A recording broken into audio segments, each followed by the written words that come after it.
안녕하세요. 책 읽는 상담사입니다. 올해부터 매월 심리 건강에 도움이 되는 책 한 권을 선정하여 책의 일부를 낭독하고 상담 심리사의 관점에서 생각을 나누는 시간을 가지고 있습니다. 이달에 소개할 책은 부키출판 크리스텔 푸티콜링 지음 이세진 옮김 나는 생각이 너무 많아입니다. 이 책은 넘치는 생각 때문에 삶이 피곤한 사람들을 위한 책입니다. 그럼 리딩을 시작해 볼게요.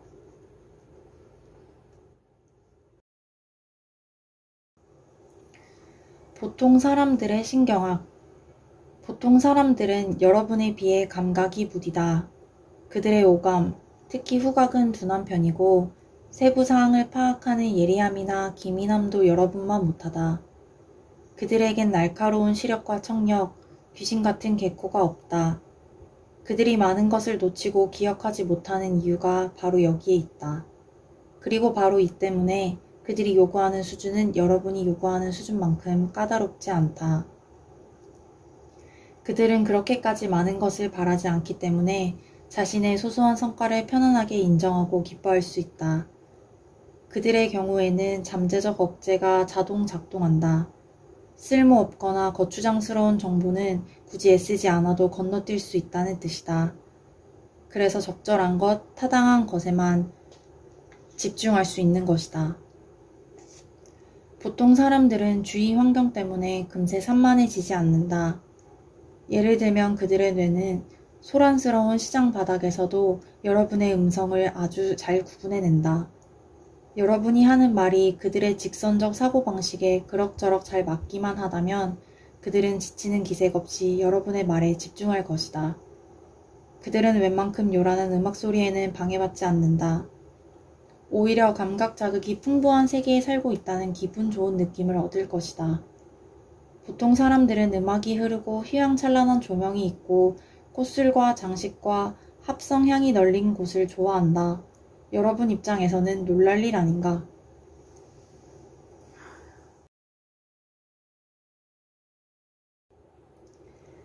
그들의 자신감은 더 건실하다. 여러분에게는 의심과 의문을 줄기차게 생산해내는 공장이 있다. 보통 사람들에게는 그 공장이 없다. 그래서 그들은 확실한 것들에 편안하게 기댈 수 있다. 그들은 사방팔방으로 다각적 사고를 펼치지 않고 현재 하고 있는 일이 실패할 수 있는 가능성들을 탐색하지도 않는다. 따라서 그들은 어떤 일에 자신이 잘 맞는다든가 자신에게는 어떤 능력이 있다든가 하는 생각만으로도 자신감을 갖고 행동에 돌입할 수 있고 한 점의 의욕도 없이 순수하게 열광할 수도 있다. 또 대다수의 사람들이 자신과 비슷하게 생각하고 행동하기 때문에 정체성을 확립하고 자신에게 잘 맞는 자리를 찾아 사회에 편입하기가 용이하다. 그러한 맥락에서 그들에겐 자신감을 개발할 기회도 더 많다고 하겠다. 사방을 둘러봐도 자기가 오른편에 서 있는 것 같으니까. 그래서 자기가 자신있게 판단을 내려도 좋다고 생각하는 것이다.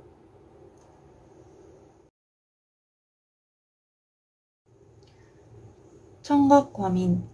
여러 소리를 동시에 들을 수 있는 감각 과민증도 있다. 라디오 방송을 들으면서 사람들과 대화를 나눌 수 있는 사람, 옆방에서 나는 그릇소리가 너무 시끄러워서 아무것도 못하겠다고 툴툴대는 사람이 더러 있다. 이러한 능력이 있으면 음악을 섬세하게 즐길 수 있다. 여러 악기의 합주 속에서 특히 마음에 와닿는 색소폰 악구를 감지해낼 수 있는 능력 아닌가.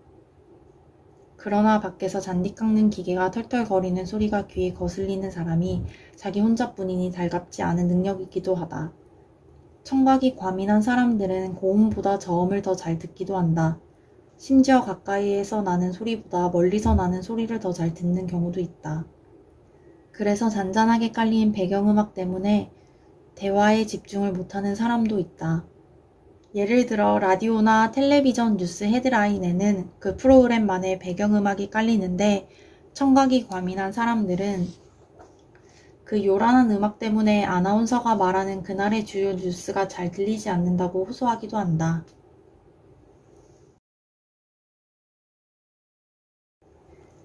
뻗어나가는 생각 가지의 단점.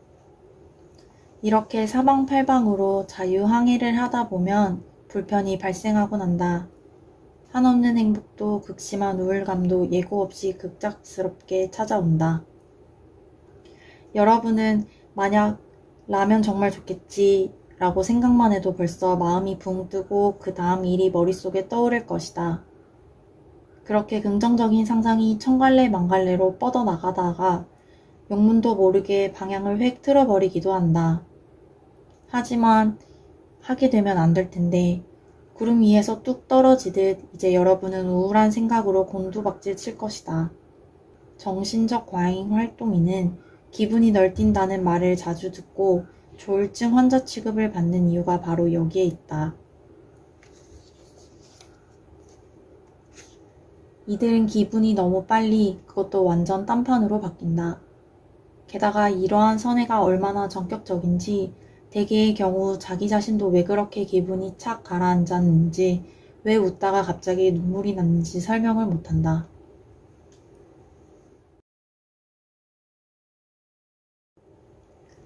지속적인 자기 비방.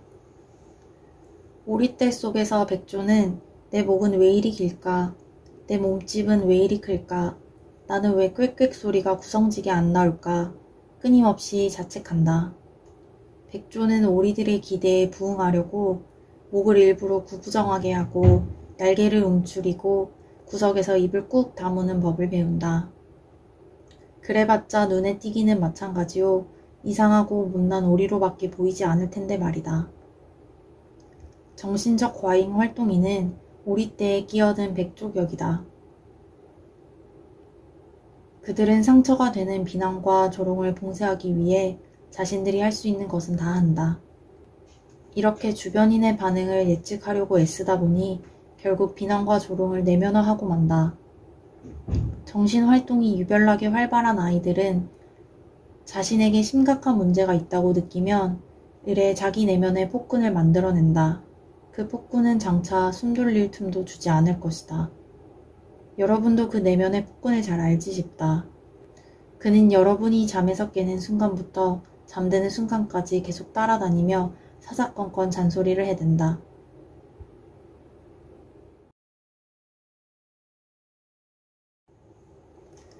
정신적 과잉 활동인은 자기가 대체로 산만한 데다 남들이 쉽게 해결하는 일상적인 문제들 앞에서 쩔쩔맨다고 생각하고 더 중요하고 어려운 문제들은 잘 해결하는 편이라는 것을 모른다. 대단한 성과를 내고도 그냥 좀 놀라기만 할 뿐 과제가 쉬워서 그랬겠거니 넘어간다.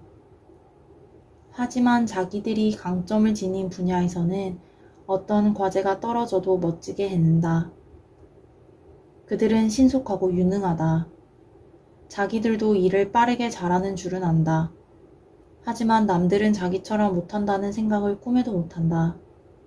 주위 사람들이 손도 못 쓰고 쩔쩔매는 모습을 곧잘 보면서도 그런 생각을 못한다.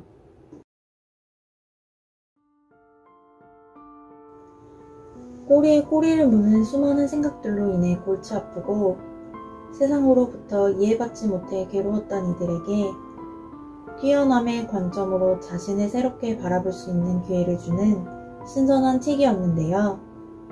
작가와 함께 넘치는 생각들로 가득 찬 머릿속을 정리해 나가다 보니 나의 유별남이 특별함이었다는 것을 다시 한번 깨달을 수 있었습니다. 바쁜 머릿속으로 인해 삶이 고단한 그리고 아직은 스스로의 특별함을 발견하지 못한 누군가에게 이 책이 작은 위로가 되었으면 합니다.